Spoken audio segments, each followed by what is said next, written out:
오늘 하나님께서 우리에게 주신 말씀 레위기 25장 10절에서 14절입니다.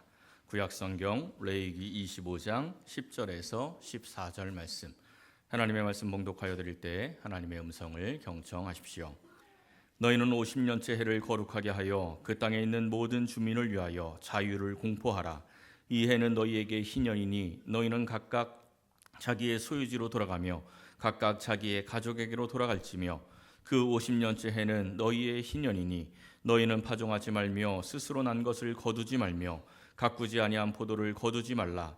이는 희년이니 너희에게 거룩함이니라. 너희는 밭의 소출을 먹으리라. 이 희년에는 너희가 각기 자기의 소유로 돌아갈지니라. 아멘. 한때 미국 대학에서 유행했던 케빈 베이컨의 6단계라는 게임이 있습니다. 이 케빈 베이컨이라는 배우가 있죠. 이 배우와 다른 특정한 배우가 몇 단계를 거치면 관계가 있나, 요걸 찾는 게임입니다. 빠르게 찾을수록, 이 빠른 단계를 찾을수록 게임에 이기는 거죠. 예를 들어서 케빈 베이컨이랑 누가 함께 영화를 찍었다 하면 이 사람은 1단계에 있는 겁니다. 그리고 이 사람이 또 다른 누군가와 찍었는데 그 사람은 케빈 베이컨과 2단계에 있는 거죠. 이런 식으로 해서 가장 짧은 경로를 찾는 것이 이제 이기는 게임입니다. 이 케빈 베이컨 게임을 통해서 널리 알려졌던 이론 중에 하나가 뭐냐면, 전 세계에 있는 모든 사람이 6단계만 거치면 다 아는 사람이다, 이런 이론입니다. 들어보셨어요? 6단계만 거치면 온 지구상에 있는 사람들이 다 서로 연결이 되어 있대요. 그럴 리가 있는가, 이런 생각이 들 수가 있는데, 실제로 수학자들이 계산을 해보니까 4단계만 거치면 다 연결되어 있답니다. 6단계까지 갈 필요도 없고 4단계만 거치면 전 세계에 있는 모든 사람들이 연결이 돼 있다, 이런 말이 있습니다. 그야말로 지구촌이죠. 이걸 이제 교회사에다가 좀 적용을 해서 생각을 해 보았습니다. 우리나라 최초의 개신교 선교사가 누군지 아십니까? 한국 최초의 개신교 선교사는 언더우드 선교사입니다. 언더우드 선교사가 1885년 4월 5일 부활주일에 인천 제물포항을 통해서 한국에 들어옵니다. 그리고 2년 뒤에 이 한국교회의 어머니라고 불리는 세문안교회를 개척을 합니다. 그리고 이 세문안교회를 개척을 하고 그곳에서 예배를 드리는 동안 이제 몇몇 사람들이 세문안교회에서 함께 예배를 드리다가 1903년 3월부터 이 언더우드 선교사님의 지도하에 사가에서 따로 예배를 드리면서 교회를 개척을 하는데, 그 교회 이름이 영등포교회입니다. 그리고 이 영등포 교회에 1958년에 11대 목사로 이 한국 교회사에 큰 족적을 남기신 방지일 목사님께서 부임을 하세요. 그리고 1975년 5월 25일 영등포 교회 지원을 받아서 박윤영 목사님께서 영등포구 등촌동에 영자와 등촌의 촌을 따서 영촌교회를 개척을 하십니다. 그리고 1990년 5월에 우리 이대 박준남 목사님께서 부임을 하시고 그 다음에 91년 6월에 미랄교회로 개명을 합니다. 그리고 2015년 12월에 제가 3대 목사로 부임을 했습니다. 그러니까 우리 교회를 교회로 생각해 보면 언더우드 선교사님하고 2단계, 3단계밖에 안 되죠. 굉장히 가까운 관계입니다. 그러니까 우리 미랄교회가 50년, 이 역사가 단순히 미랄교회 50년만 있는 것이 아니고 이 한국교회의 큰 틀과 함께 흘러왔다는 것을 우리가 알 수가 있습니다. 이 역사의 흐름 속에서 하나님께서 함께 하셔서 우리 미랄교회도 이제 창립 50주년 기념주일을 맞이하게 되었습니다. 사람의 나이 50을 지천명이라고 부르기도 하죠. 하늘의 뜻을 이해하고 하늘의 뜻을 실행한다라는 그러한 의미가 있습니다. 사랑하는 성도 여러분, 오늘 이 50년 규례인 이 희년에 관한 말씀을 함께 상고하면서 우리 미랄교회 50년 역사에 함께 동참하여서 하나님의 뜻을 이해하고 또한 하나님의 뜻을 실행하면서 희년의 축복을 함께 누리시기를 예수님의 이름으로 간절히 축원합니다. 첫 번째는 거룩한 안식을 회복해야 합니다. 오늘 본문 시작 부분을 한번 보십시오. 10절과 11절, 10절 말씀을 보시면요, 희년에 대한 첫 번째 명령이 나옵니다. 너희는 50년째 해를 거룩하게 하여. 이 50년째 되는 해를 거룩하게 하라. 특별한 시간을 특별히 거룩하게 하라, 이런 명령이 내려온 겁니다.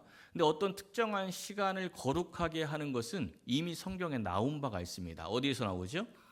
창세기에 나옵니다. 하나님께서 천지를 창조하시고 창세기 2장 3절을 보면 일곱째 날을 복되게 하셔서 거룩하게 하셨다. 특정한 날을 복되게 하시고 특정한 시간을 거룩하게 만드셨습니다. 그리고 그날이 이제 출애굽기로 넘어오면 그날에 안식일이 되는 거예요. 근데 하나님께서 안식하실 필요가 있습니까? 없습니까? 하나님은 쉬실 필요가 없지요. 그런데 왜 안식일을 만드셨어요? 사람을 위해서 그 안식일을 만들어 주신 겁니다. 이 안식일이 확장이 되면 안식년이 되죠. 그게 오늘 본문 앞에 있는 4절에 보면 나옵니다. 일곱째 해에는 그 땅이 쉬어 안식하게 할지니. 그러니까 7일째가 되는 날이 안식일인데 7년째가 되는 해는 안식년이 되는 겁니다. 이 7년째가 되는 해 안식년을 7번 반복하면 몇 년이 되죠? 49년. 산수를 잘 하시는 분들이 계시네요. 49년이 됩니다. 그 다음에는 몇 년이에요? 50년. 그 50년째를 희년이라고 부릅니다. 그러니까 희년의 규례는 구약에서 가장 중요한 이 규례인 안식일과 연결이 되는 겁니다. 안식일이 확장되어서 안식년, 그 안식년이 확장이 되어서 희년이 되는 겁니다. 그러니까 이 희년에 누려야 할 그 안식이 무엇인지 우리가 바르게 알기 위해서는 안식일이 무엇인지부터 바르게 알아야 합니다. 그래야 참된 안식을 우리가 찾을 수가 있는 거예요. 예수님 시대에 유대인들은 안식일을 굉장히 철저히 지켰습니다. 지금도 유대인들은 안식일을 철저하게 지키죠. 그래서 지금도 이스라엘에 가면 안식일에는 엘리베이터 버튼이 자동으로 다 눌러져 있대요. 엘리베이터 버튼 누르는 게 일이라고 못 누르게 하는 거예요. 그냥 자동으로 열렸다 닫혔다 하는 거죠. 그만큼 철저하게 지키는데 예수님 시대는 얼마나 더 철저하게 지켰겠습니까? 그런데 예수님 시대의 그 이스라엘 백성들에게 인자가 안식일의 주인이다 라고 말씀하시면서 니네들 안식일 잘못 지키고 있어 이렇게 말씀해 주셨습니다. 철저하게 안식일을 지켰는데 왜 잘못 지켰다고 말씀을 하셨을까요? 그들이 지금 잘못 지키고 있기 때문에 그 말씀을 하신 거죠. 이스라엘 백성들이 안식일을 잘못 지킨 이유는 간단합니다. 안식일이 뭔지 모른 거예요. 안식의 의미가 뭔지를 모르니까 잘못 지키게 되는 거죠. 생각해 보십시오. 안식일은 사람을 괴롭히기 위해서 주신 규례입니까? 아니면 사람이 쉬고 누리라고 주신 규례입니까? 그렇죠. 다 알고 계시네요. 근데 그 이스라엘 백성들이 안식일을 누리는 규례가 아니고 지키는 규례라고 생각을 했습니다. 안식일, 안식년, 희년 모두 사람들이 누리기 위해서 하나님께서 주신 건데 그것을 누리는 게 아니고 어떻게 하면 더 잘 지킬까 여기에 매여 있다 보니까 안식을 제대로 못 누리고 잘못 지키게 된 것이요. 그럼 어떻게 우리는 이 안식일의 의미를 바르게 찾고 바르게 안식을 누릴 수 있겠습니까? 조금 전에 천지 창조를 할 때 이 창세기에 있는 말씀을 본 것처럼 하나님께서는 천지를 창조하시고 제일 먼저 하셨던 일이 그날을 복되게 하시고 안식하신 겁니다. 하나님이 안식할 필요가 있다고요? 없다고요? 없습니다. 근데 왜 안식일을 만드셨어요? 누구 쉬라고?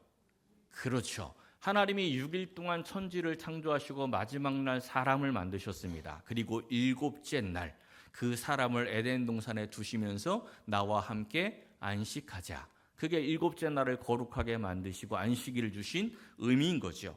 그런데 그 안식일이 언제 깨집니까? 죄로 말미암아 깨집니다. 창세기 3장 17절에 보면 먹지 말라고 한 그 선악과를 먹고 그 사람에게 뭐가 들어왔어요? 수고가 들어옵니다. 수고. 원래 최초에 하나님께서 만드신 그 에덴 동산은 수고가 없는 동산입니다. 에덴 동산은 일하는 동산이 아니고 안식하는 동산, 하나님을 누릴 수 있는 동산이었어요. 그런데 죄가 들어오면서 인간에게 수고가 들어왔습니다.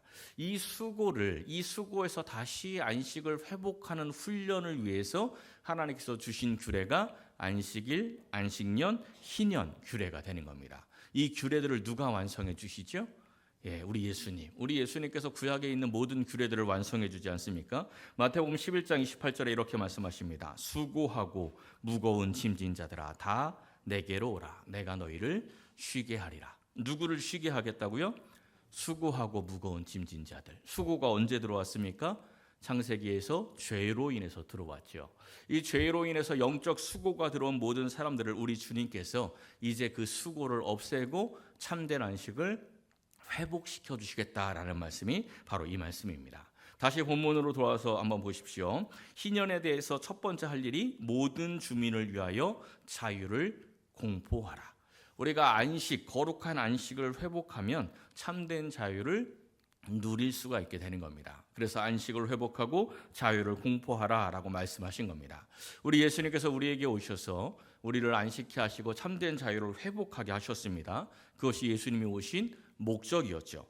누가복음 4장에서도 말씀하십니다. 포로된 자에게 자유를, 눌린 자를 자유롭게 한다. 이것이 무엇을 이루는 거냐면 19절에 주의 은혜의 해를 전파하게 하려 하셨다. 구약에 나오는 그 희년이 바로 주님의 은혜의 해입니다. 그러니까 우리 예수님께서 이 땅에 오셔서 그 희년을 완성하셔서 우리에게 선포하게 하셨다라는 말씀입니다. 그러니까 우리가 참된 안식을 회복하고 참된 자유를 누리려면 누구 안으로 들어와야 합니까? 예수 안으로. 예수 안으로 들어와야 이 참된 안식을 누리고 참된 자유를 누릴 수가 있는 것입니다. 사랑하는 성도 여러분, 희년을 맞은 우리 이미랄교회와 함께 예수 안에서 거룩을 회복하고 참된 안식과 자유를 누리시기를 예수님의 이름으로 간절히 축원합니다. 두 번째는 본연의 자리로 돌아가야 합니다. 10절과 13절 말씀을 보시면요, 희년에 대한 말씀 가운데 반복되는 표현이 하나 나오죠. 뭡니까? 돌아가라, 돌아가라. 이 짧은 구절에 세 번이나 반복합니다. 희년은 모든 것이 본연의 자리로 돌아가는 해입니다. 땅도 원래 주인에게 돌아가요. 그리고 어려움 때문에 노예로 팔려갔던 사람도 원래 자유인으로 돌아갑니다. 모든 것이 다 본래의 자리로 돌아가는 때가 희년입니다. 하나님께서 왜 모든 것이 다 본래의 자리로 돌아가는 이 희년을 만들었을까요? 분명한 기준이 없으면 원형이 뭔지 잃어버리기 때문에 그렇습니다. 원형을 잊어버리게 되는 거예요. 우리가 돌아가야 할, 인간이 돌아가야 할 이 원형은 어떤 모습입니까? 최초의 인간이 누구의 형상으로 만들어졌죠? 그렇죠. 하나님의 형상. 그러니까 우리가 돌아가야 할 형상은 하나님의 형상입니다. 하나님께 돌아가야 하나님의 형상, 본래의 형상을 찾을 수가 있어요. 그래서 구약 성경의 가장 중요한 주제가 뭐냐면 하나님께 돌아가자. 이게 구약 성경의 가장 중요한 주제입니다. 호세아 6장은 직접적으로 말씀하죠. 우리가 여호와께로 돌아가자. 여호와께 돌아가는 것이 두 글자로 이야기하면 뭡니까? 하나님께 돌아가는 걸 두 글자로 뭐라 그래요? 회개. 그렇죠. 회개라고 합니다. 회개는 그냥 우리의 감정이 아닙니다. 내가 후회하고 자책하는 것을 회개라고 하지 않습니다. 내 삶의 자리를 하나님께로 돌아가는 것, 이것이 진정한 회개가 되는 겁니다. 제가 길치지 않습니까? 이제 제가 길친 건 다 아시죠? 이 방향 감각이 거꾸로 돼 있어가지고 지하에 들어갔다 나오면 내가 생각하는 방향의 반대입니다. 항상 그래요. 그러니까 이 방향 감각이 어려워서 늘 내비게이션을 켜고 다닙니다. 그래서 제게 가끔 오는 이 자동차 현황, 이 상황 보고 메일을 보면은 내비게이션 딱 눌러보면 뭐라고 써 있냐면 전국 상위 1%입니다. 이렇게 써 있어요. 그게 뭐냐면 전국에서 제일 이 상위로 내비게이션 많이 쓴다 이런 이야기입니다. 내비게이션을 켜놓고 다녀도 중요한 자리에서 길을 잘못 들을 때가 종종 있어요. 그래서 한 번은 외곽순환도로를 타다가 구리 쪽으로 빠져야 되는데 구리 방향으로 빠져야 하는데 판교 방향으로 들어간 적이 있습니다. 완전히 정반대로 가버린 거죠. 정반대 길을 들어왔다라는 것을 제가 깨닫고 그때부터 후회하고 자책하면서 엑셀만 열심히 밟으면 어떻게 됩니까? 목적지와 점점 멀어지는 거예요. 길 잘못 들었구나 깨달았으면 어떻게 해야 되죠? 그렇죠. 빨리 빠져나와서 돌이켜야 합니다. 원래의 자리로 돌아가야 하는 거예요. 우리는 이 이스라엘 백성들을 생각해 보면요. 이스라엘 백성들이 구약 시대에 영적 길을 잘못 들었습니다. 하나님께서 원하시는 길이 아니라 잘못된 길을 갔어요. 그리고 그들이 길을 잘못 들었다는 것도 나라가 망하기 직전에는 알았습니다. 그래서 호세아서 5장에 있는 말씀을 보면 이런 말씀이 나와요. 자기의 병을 깨달았다. 자기의 상처를 깨달았다. 이게 무슨 이야기냐면 나라가 망하기 직전에 이스라엘 백성들이 우리 길 잘못 들었다. 우리 길 틀렸어. 이렇게 생각을 했다는 겁니다. 길이 잘못 들었으면 어떻게 해야 됩니까? 누구에게 찾아가야 돼요? 여호와께, 하나님께 돌아가야죠. 근데 이스라엘 백성들이 어디로 갔다고 이야기합니까? 아수르로 가요. 우리 길 잘못 들었다. 이랬으면 이제 하나님께로 돌아가야 되는데 하나님이 아니라 엉뚱하게 아수르로 세상의 권력과 힘을 찾아서 그쪽을 향해 갑니다. 왜 이스라엘 백성들이 길을 잘못된 것을 알면서도 또다시 잘못된 길을 선택했을까요? 내비게이션에서 제일 중요한 기능이 뭔지 아십니까? GPS.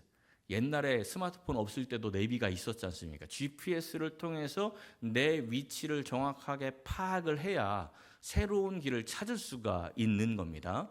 우리가 영적인 길을 잃어버리면 영적인 GPS가 바르게 작동을 해야 영적인 길을 바르게 찾을 수가 있는 겁니다. 영적 GPS가 뭐죠? 하나님께서 우리에게 주신 말씀이 영적 GPS입니다. 그런데 이스라엘 백성들에게 말씀이 없으니 길을 잘못된 것을 알면서도 바르게 찾아가는 게 아니라 또 다른 잘못된 길을 선택하고 엉뚱한 길을 가게 되었다는 겁니다. 경로를 이탈한 거죠. 우리는 이 50주년을 맞는 우리 미랄교회의 방향이 하나님께서 원하시는 방향으로 가고 있는지 항상 점검해야 합니다. 또한 우리 성도님들의 삶이 하나님께서 원하시는 방향으로 가고 있는지를 늘 점검해야 합니다. 뭘로 점검하라고요? 말씀으로 우리의 방향을 점검해야 합니다. 그렇지 않으면 이스라엘 백성들처럼 자기도 모르게 영적 경로를 이탈할 수 있다는 것을 꼭 기억해야 합니다.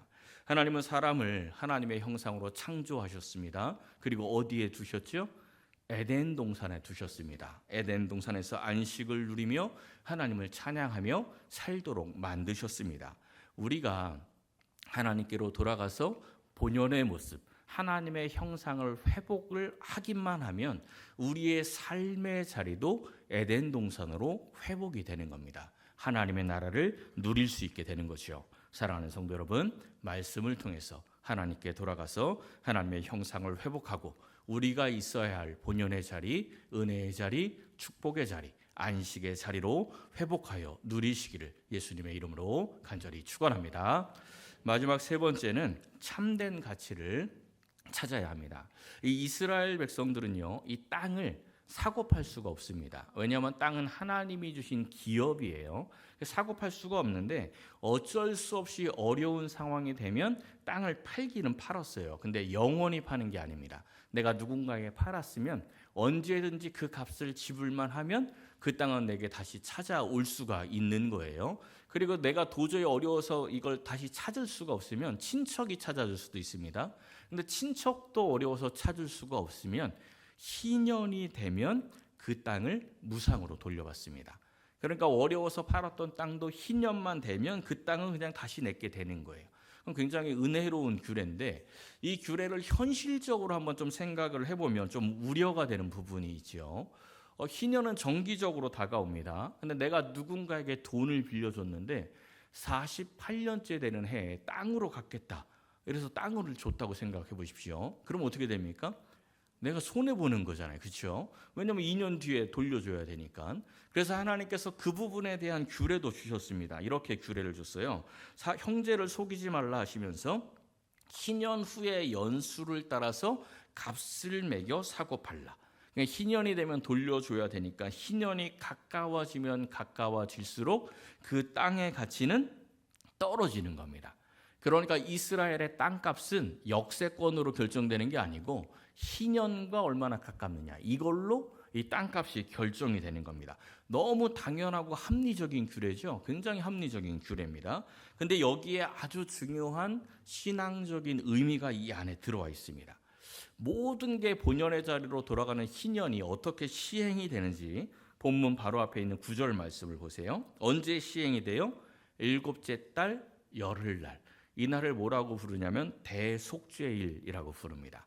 희년이 되는 해에 그냥 시작이 되는 게 아니고 대속죄일에 전국에서 나팔 소리가 뿡 하고 부르면서 모든 것이 다 본연의 자리로 돌아가게 되는 거예요. 이 구약의 모든 말씀이 예수님을 통해 성취가 되었다고 했는데 이거는 언제 성취가 되는지 마태복음에 있는 말씀을 한번 보십시오. 그때가 언제냐면 예수님이 다시 오는 때입니다. 재림의 때죠. 종말의 때입니다. 그 종말의 때, 이 세상이 끝날 때 예수님께서 온 세상의 나팔 소리와 함께 재림하십니다. 희년이 시행되는 것과 똑같은 모습이죠. 그때 어떤 일이 일어나는지 고린도전서 15장 말씀을 보면요, 마지막 나팔의 순식간에 홀연히 다 변화가 된다. 그러니까 우리 모든 성도들이, 이 가고 오는 모든 성도들이 예수님이 재림하실 때 나팔 소리와 함께 다 변화가 되는 거예요. 어떤 모습으로 변화될까요? 하나님의 온전한 형상으로, 이제 완전히 하나님의 형상으로 우리가 다 변화가 되는 겁니다. 이게 재림 때 일어나는 일이에요. 자, 이제 다시 희년의 규례로 돌아가서 생각을 해보십시오. 우리가 지금 구약의 이스라엘 백성들이라고 생각을 해보십시오. 다 이제 구약 시대 사람들입니다. 오늘 기도하신 우리 이재하 장로님께서 제게 1억을 빚졌습니다.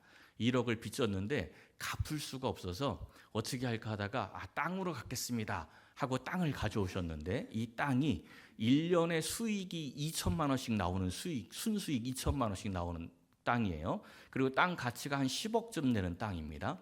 이 땅으로 갚겠습니다 하면 좋아요, 안 좋아요? 좋죠. 5년만 농사하면 이제 원금은 상환됐고 그 다음부터는 1년에 2천씩 내가 수익을 얻는 거니까 괜찮죠. 근데 연수를 계산해 보니까 48년째야 올해가. 그러면 어떻게 합니까? 올해 농사 지어서 2천만 원 수익 얻고 그 다음에는 안식년이라 농사 못 져요. 그리고 그 다음에는 희년이라 땅 돌려줘야 돼. 그럼 그 땅 받으면 됩니까, 안 됩니까? 안 되죠. 남의 거라고 받으라는 표정을 지으는 분이 있는데 받으면 안 되는 거예요. 이건 큰 손해가 나는 겁니다. 당연하죠. 당연한 겁니다. 거기서 그거 받고 그냥 퉁치면 그 사람은 바본 거예요. 그죠? 여러분도 안 받겠죠? 당연히 받으면 안 됩니다. 눈에 보이는 가치가 10억이지만 나팔 소리 부는 그 순간 다 날아가 버리니까, 그 가치 다 사라지니까. 근데 이 일이 이 세상에 똑같이 일어난다는 겁니다. 예수님께서 재림하실 때 온 세상에 나팔 소리가 울려 퍼지는 순간 이 세상의 모든 가치는 다 사라지는 거예요. 그러면 우리는 어떻게 살아가야 합니까? 당연히 이 세상의 것에 가치를 두고 살아가면 안 되는 거죠. 희년이 가까울수록 땅값의 가치가 떨어진 것처럼 세상 종말이 가까울수록 세상의 가치는 떨어집니다. 이거는 시간적인 거리로 계산하는 게 아닙니다. 영적인 거리로 계산을 하는 거예요. 종말에 대한 소망이 깊어질수록 세상에 대해서 가치를 두지 않습니다. 내가 예수님과 가까울수록 세상에 대해 가치를 두지 않는 거예요. 근데 내가 세상의 것을 너무 가치 있게 여기고 세상의 것을 너무 좋아한다면 지금 나는 예수님과 영적 거리가 아주 먼 겁니다. 그거를 우리가 알아야 돼요. 히브리서에 있는 말씀을 한번 보십시오. 히브리서 11장 38절에서 말씀하죠. 이 초대교회의 성도들이 온갖 고난과 핍박을 당하면서도 오직 예수님을 붙들고 살 수 있었던 그 이유 뭡니까? 세상이 그들에게 가치가 없었습니다. 왜 그들에게 세상의 가치가 없었을까요? 예수님에 대한 소망이 분명했거든요. 이 종말에 대한 소망이 분명했기 때문에 세상은 가치가 없었습니다. 그러니 그 어려운 환경 속에서도 주님 꼭 붙들고 살 수가 있었던 겁니다. 우리는 어디에 가치를 두며 살고 있습니까? 세상이 여전히 내게 더 가치가 있다면 지금 내가 예수님과 멀리 떨어져 있음을 꼭 기억을 해야 합니다. 우리 예수님께서 이 구약의 희년을 은혜의 해다라고 말씀하시면서 예수님의 사역을 통해 희년이 선포될 것을 말씀해 주셨습니다. 그러므로 예수님을 믿는 우리 성도라면 오늘 나는 이 말씀처럼 예수 안에서 거룩을 회복하여서 참된 안식과 자유를 누릴 수가 있어야 합니다. 이제는 하나님께 돌아와서 하나님의 참된 그 형상을 회복을 하고 성도 본연의 자리인 은혜와 축복의 자리도 회복해야 하는 겁니다. 주님의 나팔 소리와 함께 사라지고 말 이 세상의 것에 가치를 두지 말고 참된 가치인 하늘의 가치를 두고 하늘 소망을 두고 살아가야 하는 것입니다. 사랑하는 성도 여러분, 창립 50주년을 맞는 우리 이 미랄교회와 함께 삶의 자리에서 희년의 축복과 희년의 은혜를 풍성히 누리시기를 예수님의 이름으로 간절히 축원합니다.